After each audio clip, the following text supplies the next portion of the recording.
we've done, Phil, is on the Horsley stream, which is the headwaters of the Stroud valleys on the River Froome.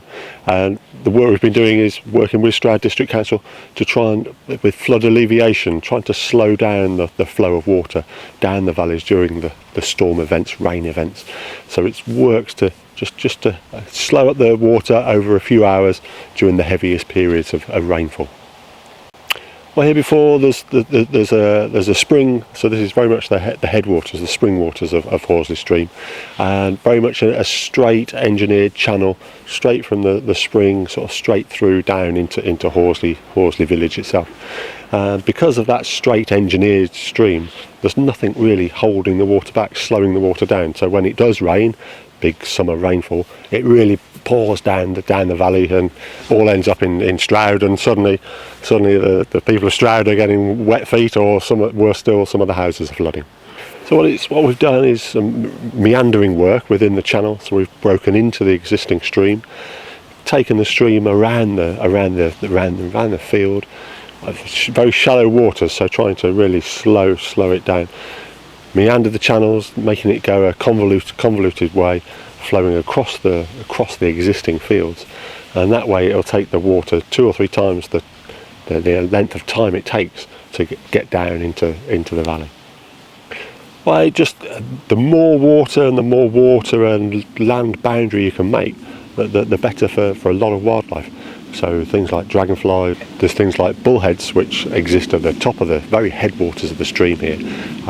They like real sort of cold, fast stream conditions. So it just extends the habitat for those animals that live right at the headwaters in the cold spring water.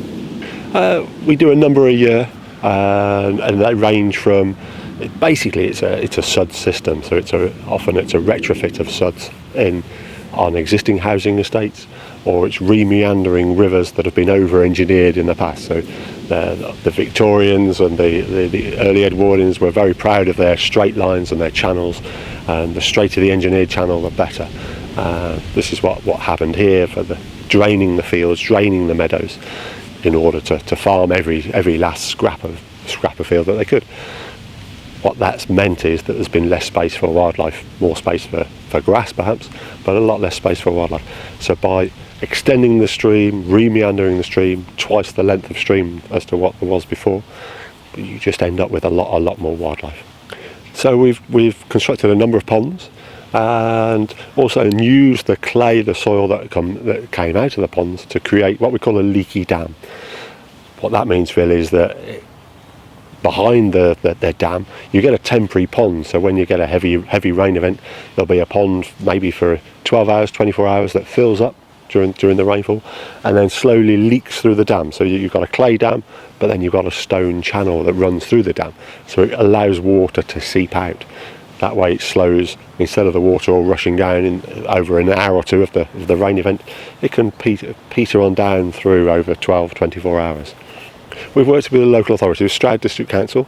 They've done a whole series of projects within the Stroud valleys over the last 10 years, ever since there were some big floods in 2007 that affected a lot of Stroud. The centre of Stroud flooded, and since then they've done a whole series of projects working with local landowners, working with the Environment Agency, at slowing down the waters as it comes down the 5 valleys. Stroud's very famous for its 5 valleys, and 4 of those lead direct into the town centre of Stroud. When it really rains, that's a lot of water all coming down. But luckily we have quite a short catchment area, because we're right on the edge of the Cotswolds here. So the catchment area is probably only 10 miles around Stroud each way. So what that means is that you get a summer rain event and it's over within 6 hours or 8 hours. Peak floods, and then the next day it's like nothing happened. Very steep sided, you're right on the Cotswold edge, right from virtually sea level right up to about 300 metres on the edge of the Cotswolds here, and all those have a number of water channels all leading into Stroud itself.